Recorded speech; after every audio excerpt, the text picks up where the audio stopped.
Hello and welcome to Day of Today Gaming. I'm Kat, and today is Tabletop Tuesday. I am currently home alone with my sibling, and we're planning to play 7 Days to Die with some of my dad's friends tonight, so we're not streaming it, but we can't do a stream this evening, so while I'm stuck at home, I'm doing one now. My stream of choice for this week, because I get to choose because I'm alone and I'm home, and yay. I was planning to do a painting stream, but then I realized I have no time for that right now since I still have to make dinner at some point. So instead, I decided I was going to do an unboxing of this. So this is the Lord of the Rings Journey to Middle-earth expansion that was made recently called Shadowed Paths. So my dad and I did a stream of Lord of the Rings Journey to Middle-earth game with the search for the Ember Crown. And that was a good amount of fun, and there were characters that were nice to play. But there are some characters in this game I really want to play. I don't even know what their abilities are, but I want to play them. And as you can see, this is still wrapped in its original plastic, so I haven't even opened this box yet. So while I have people joining me, if anybody wants to join me, I'm going to open this thing. Because plastic is tough.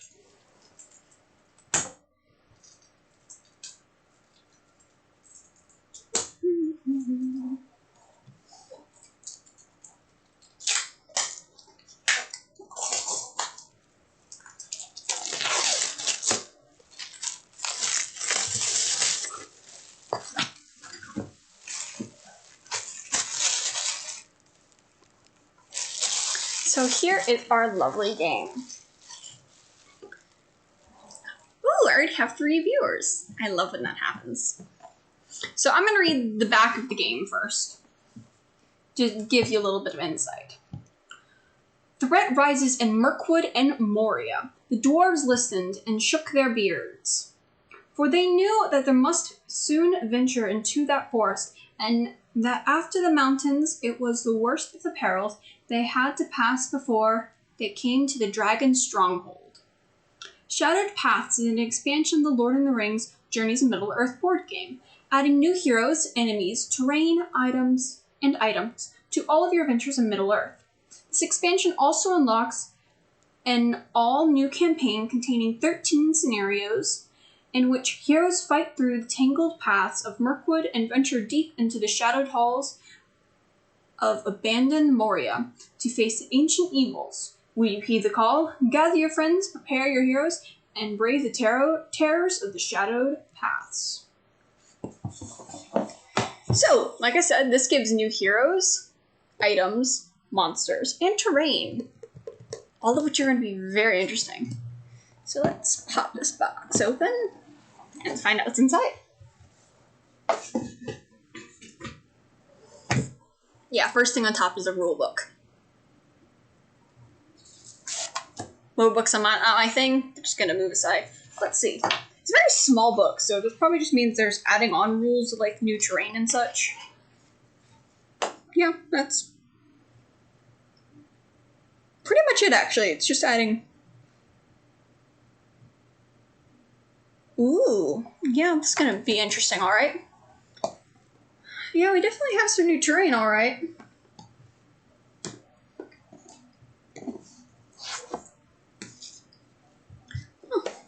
Well, this looks fun.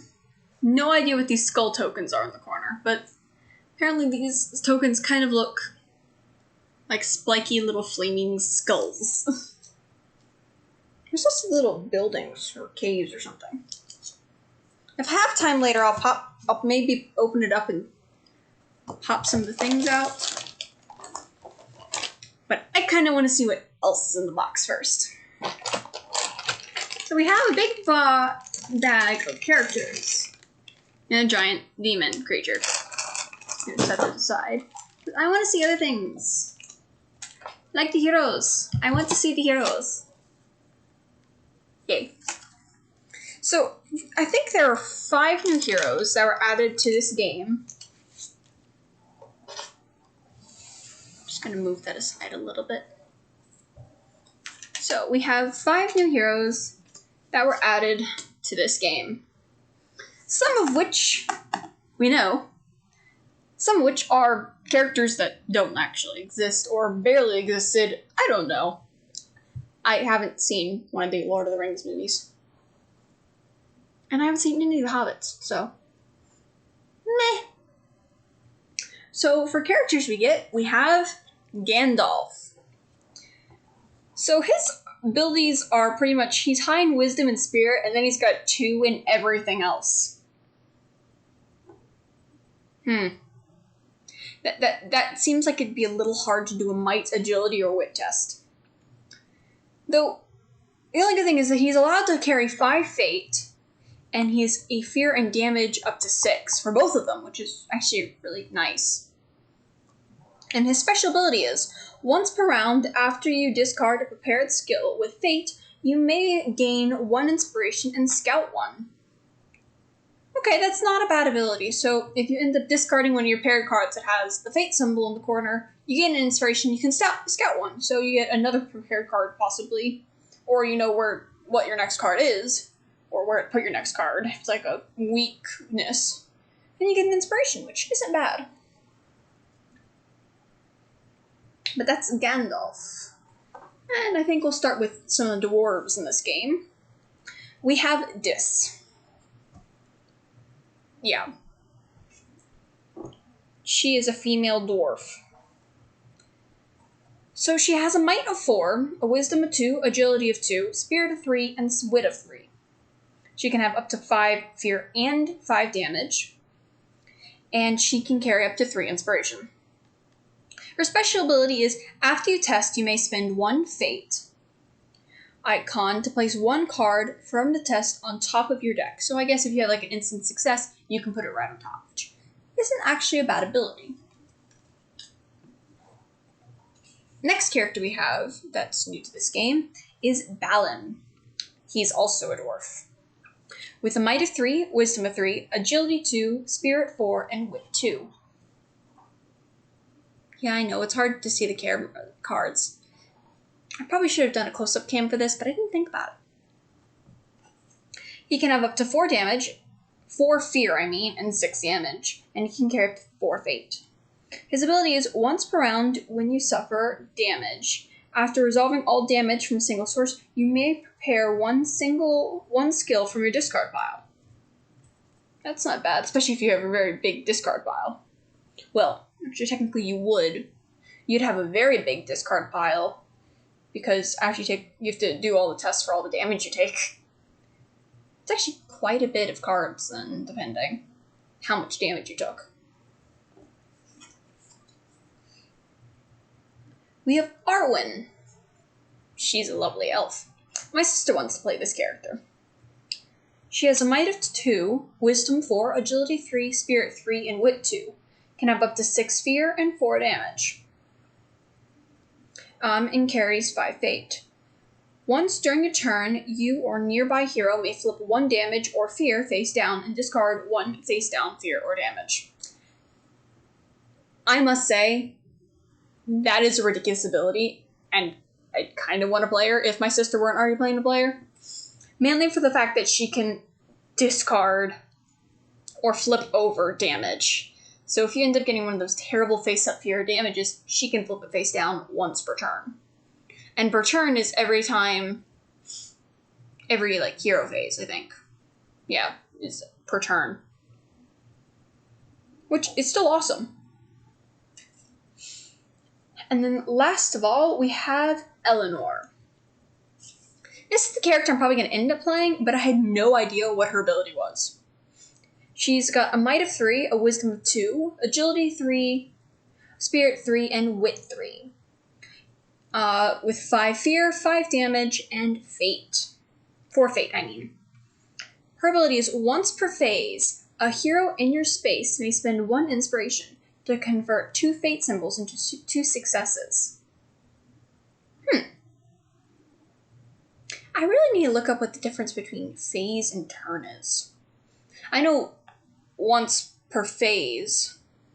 Since I know there's a shadow phase and there's a hero phase, does that mean she gets 1 per each time? So if, the monsters are attacking, So you can have someone in your space spend an inspiration to convert 2 fates into 2 successes and avoid damage or something. Okay, I might actually like her quite a bit. But for Arwen's, hers says turn, but I'm not fully sure, I guess, what turn is in this game.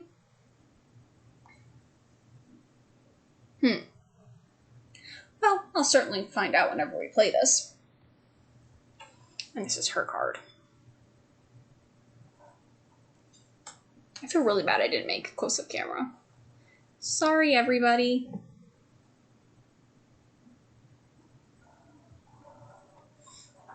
And I guess I should show off Gandalf's card, too.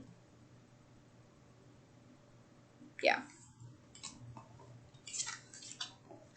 Now, let's set these 3, 4, blah. Let's set these 5 aside. And then bring my box back over. So besides our villain figures, which I'm probably going to take out of the bag in a second, I'm going to open this massive amount of little cards. There should be new titles, new terrain, like how there were boulders in the old game. There's probably more terrain like that in this. Oh, there's also new armor and new weaponry and such like that. It's going to be very entertaining. But hold on 1 second.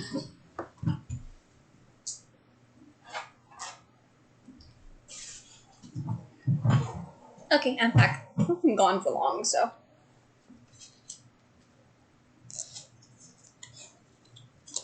Yes, it looks like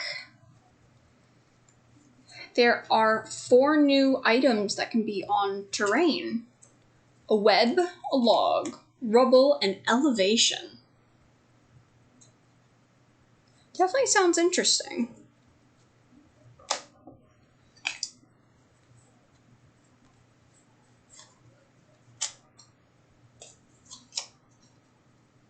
Sorry, there are so many cards. I'm trying.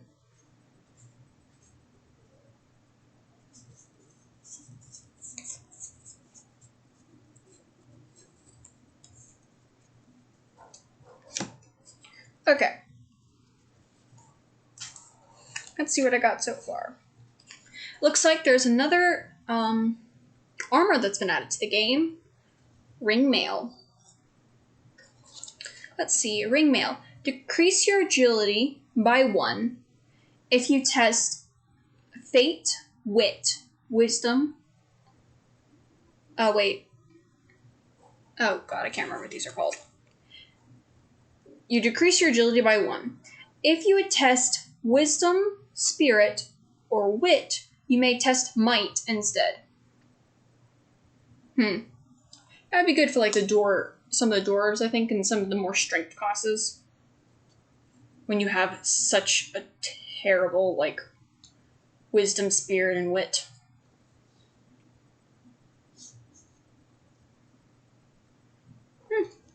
And there's only 3 cards, and there's 2 upgrade cards for that, so. You gain 2 new items. The Crown of Shadows. When you equip, you may equip 1 additional item. When you test, you may deplete this trinket to add inspiration equal to your corruption. Corruption must be a new thing to this game. When you attack or test to negate damage or fear, you may deplete this trinket to convert 1 fate into 1 success. That's the hammer and tongs. So I must say, 2 very interesting new cards. Like I said, I'm sorry, people, I didn't make a close-up cam. I said clam. I can't talk today. Or any day, for that matter. I've done that on stream, if you ever watch.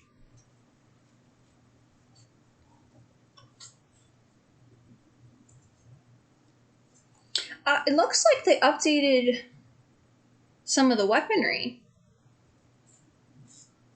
Yeah. Hold on, let me find a weapon that I recognize.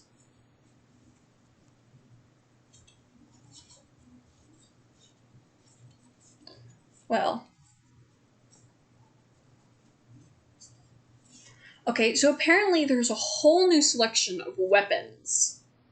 And they also updated one, I think, because I'm pretty sure the staff already existed in the game. But I think this might be a better staff or something. And then the sword's still in the game, too. But new weapons that they've added. We have a hatchet. A horn. What the... Okay, so apparently a horn's not an attacking item. A basic horn level 1 is, at the start of your turn, if you are in a space with an enemy, you or a nearby hero gains 1 inspiration. That's not bad overall. There's a shield for defense. A sling. A knife. A hammer. And a walking stick. A great hunting bow. And a battle axe. Okay, I think those are just in the wrong section in this set, but something called a quick nick, which I think is an upgrade to something. Oh, yeah, it's a walking stick. But those are all weapons that are either already in the game and they're upgrades for, or they're new weapons in general. And know what? That wasn't even half the stack of my little cards.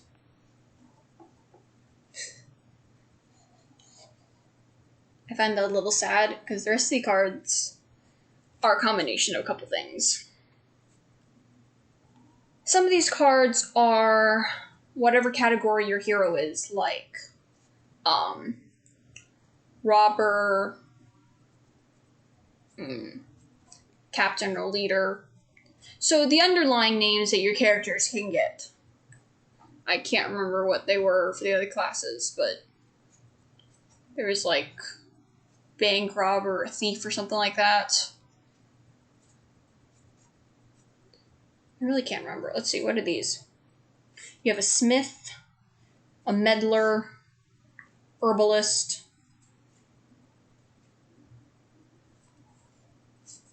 probably some others. I think I just missed a couple.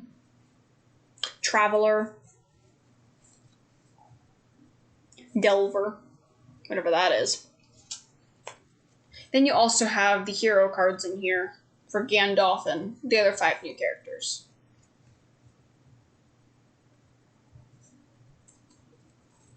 Those are the upgrade cards for each class.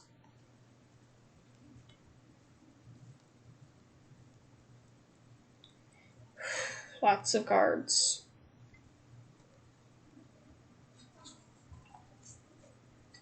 And apparently we have 3 new titles to bring in.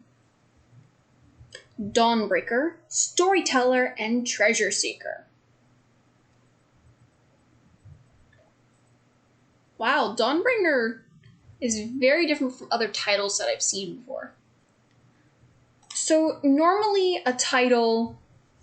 Okay, so here's Treasure Seeker. Treasure Seeker is a card... These titles are cards that you put into your deck once you gain them that normally have a special ability of some sort that normally gets them removed from the game at one point or another.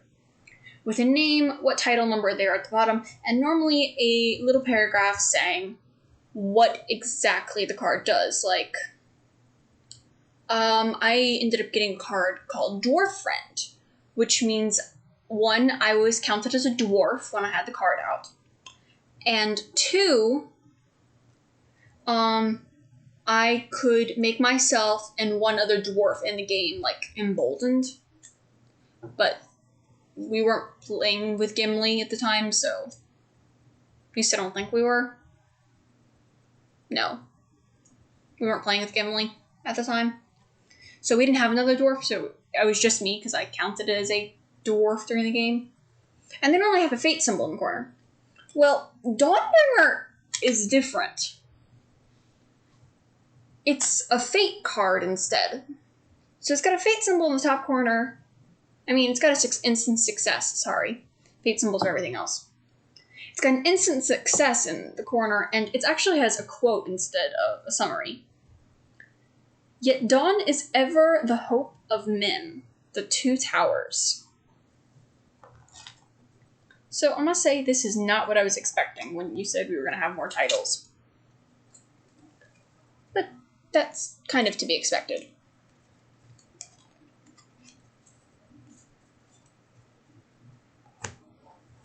And then we have my big bag of characters and monsters.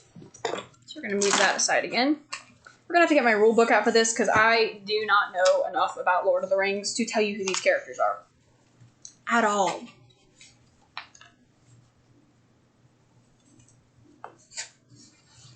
Let's see if I can find the list of villain figures.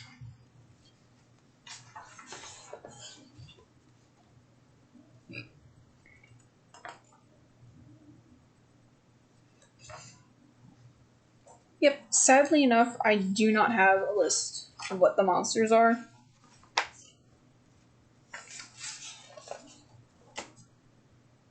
So I'm gonna look one up because I can.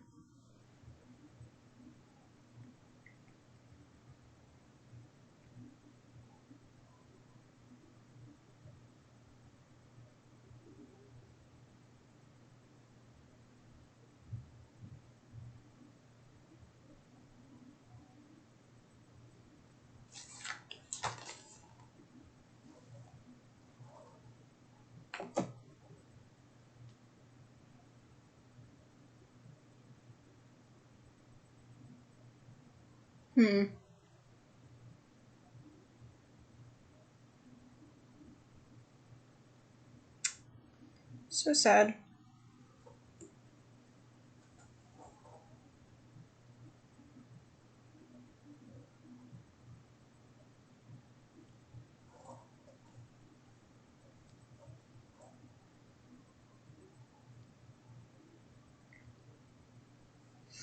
Instead, we're just gonna go look up monsters from Lord of the Rings.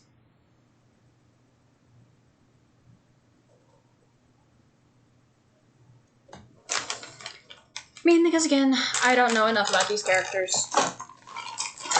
to tell you anything.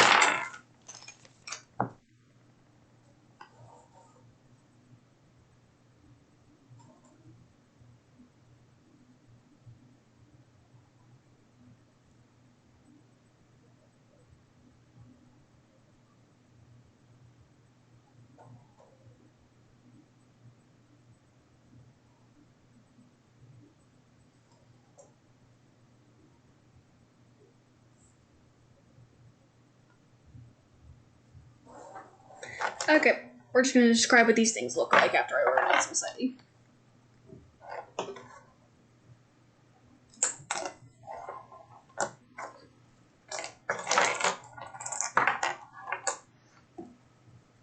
Let's bring all the heroes aside, first of all. Get them out of my way.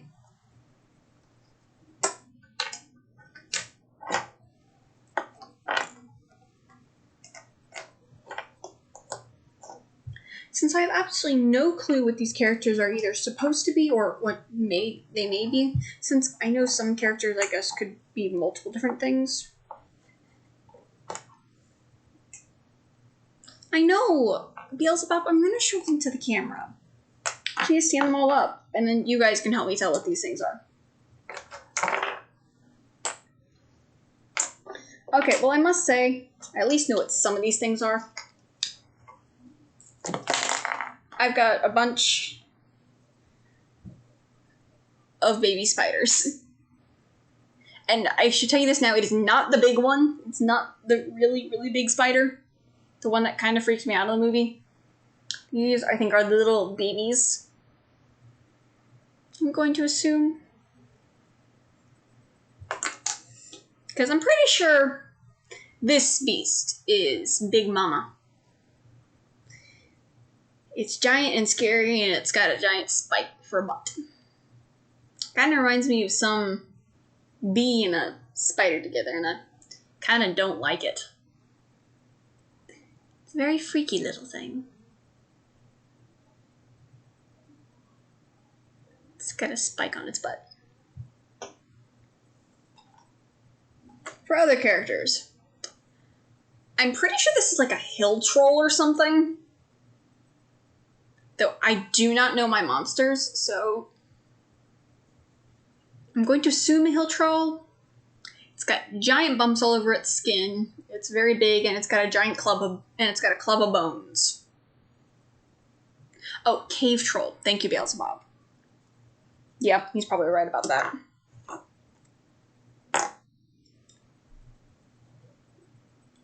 Then I got the stabby spear guys. I got like 6 of these. They kind of look like goblins with spears.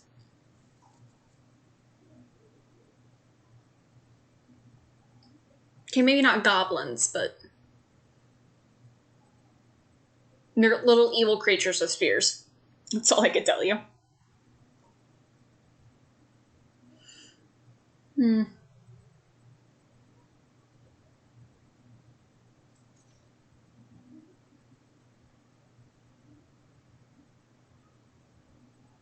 Got very pointy ears, so maybe dark elf, if that's a thing. But I'm still gonna stick with my idea of a goblin. It's a goblin with a spear. Now next one I'm showing you, hey, I know this one at least. They're the Undead Skeletons from the last game. Last movie. Or whatever movie that was. It's an undead skeleton with a shield and sword, and he's got a skeleton face. And then I've got these guys. I'm not fully sure what they are. Maybe an orc of some type. But they got spiky heads, covered in armor, and they're holding whips. So I kind of think maybe they're like a leader, a captain, or maybe a torturer. Wouldn't surprise me. But they got a nice big long whip. So it makes me a little bit concerned.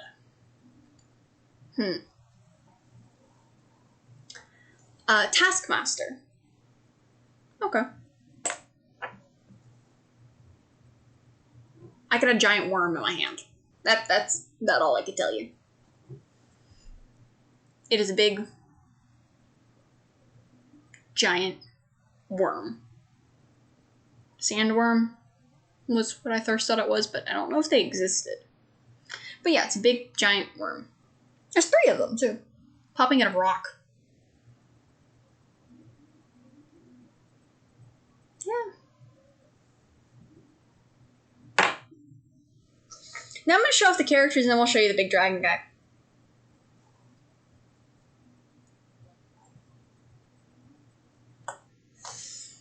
So we have the iconic wizard himself, Gandalf.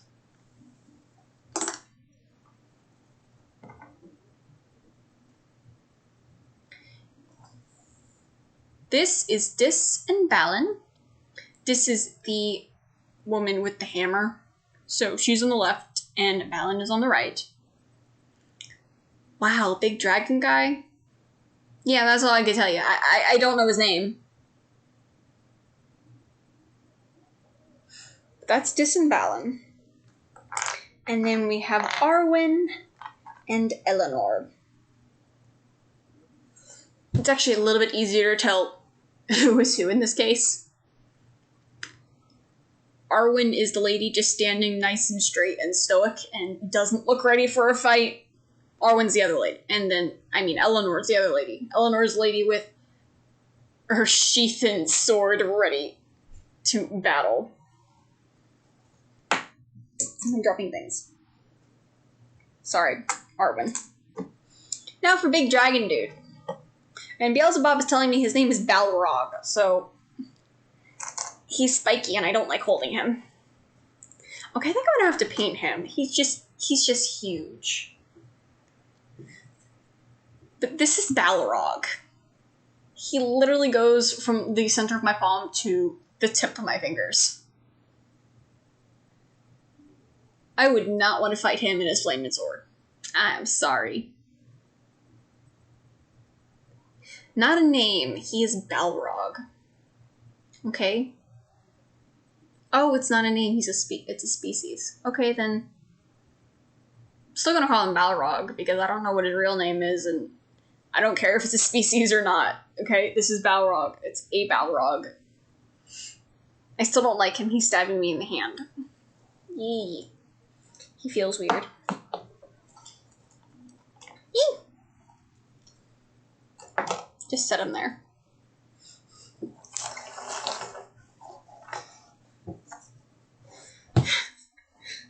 Yeah, look at the fallen demon.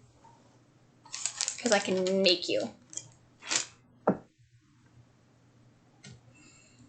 Let's pop open this rule book.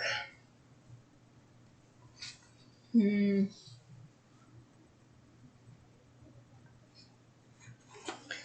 guess I could explain some of the new rules. Though I probably won't understand them either, but I'm gonna try. So, new things that are added to the game. We have corruption, difficult ground, elevation, log, rubble, and web. Are all the new things added, I think. So, corruption represents the growing forces of greed, despair, and suspicion that influences the heroes. Unlike damage or fear, corruption stays with the heroes throughout the entire campaign. It is tracked by the app. When a hero gains a corruption, they place a corruption token in their play area. When the hero loses a corruption, they remove a corruption token from their play area, place it in the supply. A hero who has one or more corruption tokens is corrupted.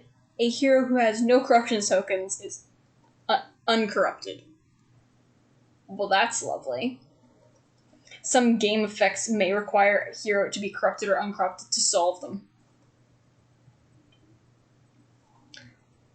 That's fun. But okay. If a hero with 3 corruption tokens would gain their 4th corruption, that hero is instead prompted by the app to perform a last stand test. I don't like that. So, corruption... Wow, so it's pretty much another last stand test, but it stays around for the entirety of the game. It doesn't reset in between each round. Even between each scenario. Just stays. That sucks.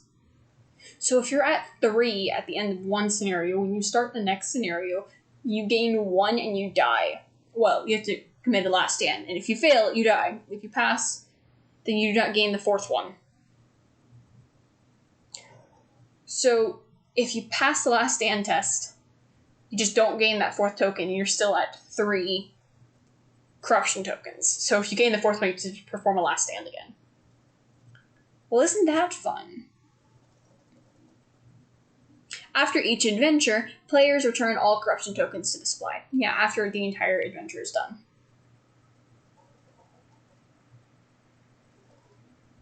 Before embarking on a new adventure, each player places corruption tokens in their play area equal to their corruption.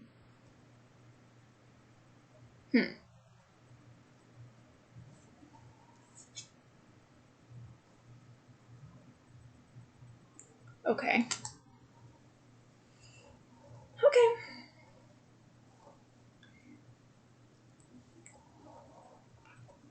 I don't like the idea of that overall. Okay, for the sake of time, I'm going to read off the elevation, rubble, terrain, log, web stuff from their cards, because it's probably a little bit easier than trying to read this long thing. For elevation, while a figure is in a space with elevation, their range attacks can target a figure 1 additional space away. Figures in a space with elevation are in range only if the attacker is in a space with elevation.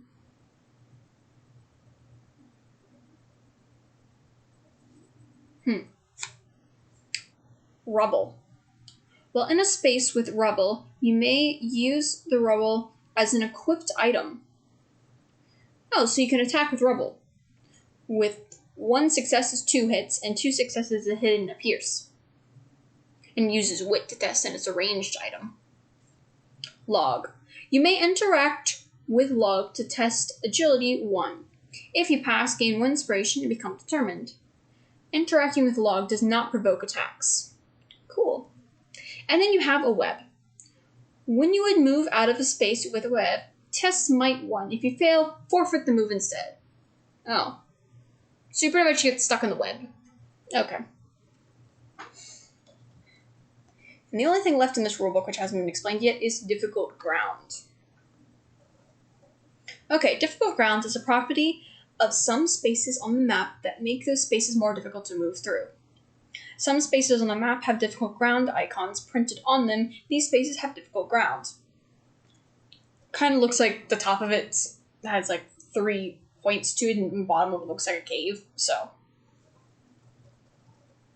Game effects can add difficult ground to specific spaces on the map. When this happens, a difficult ground token is placed on that space to represent that the space is more difficult to move through. When hero moves into a space with difficult ground, that hero can discard 1 prepared card. If they do not discard a card, they cannot move out of that space this turn.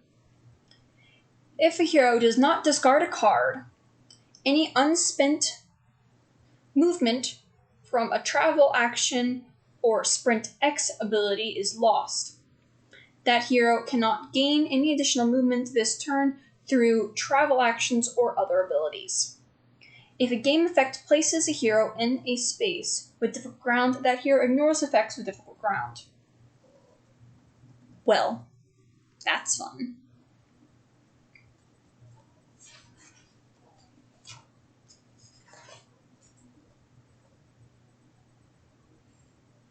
I think that might be all I have to say.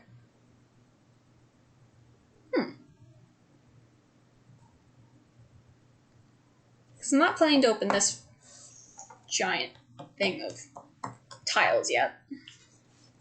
But it does look like we're going to have some new tiles, because there's more caves, more buildings, and such. But I think since I'm going to have to start preparing parts of dinner soon, I think I'm going to end right now. So sorry it was a shorter stream, but I was kind of planning for a shorter stream. It's kind of why I did an unboxing. But, okay. I hope everybody has a good rest of your evening. Thank you, Beelzebub, for chatting and telling me I was wrong. Yeah, please, thank you for telling me I was wrong. I don't know anything about Lord of the Rings on my own for the most part. I didn't know he was even a Balrog. One thing I can tell you is these ghost people are ghost peoples that are skeletons. And that those spiders existed. That is about all I can tell you about this game. So, thank you again for correcting me. So, this is Day After Day Gaming. Keep on gaming day after day. And I'm Kat, and Bobby is not here because he's at work. So, I hope everybody has a good rest of your evening. I was about to say, I hope everybody has a good night, but it's not nighttime yet. I can wait till you streaming it late at night. Okay, and again, hope everybody has a good evening. And I guess I'll probably see you next time, which might be tomorrow. Who knows? Could be tomorrow, could be Thursday. One of those days, probably. Either a day stream or a night stream. One way or another. But I hope to see everybody next time. Bye!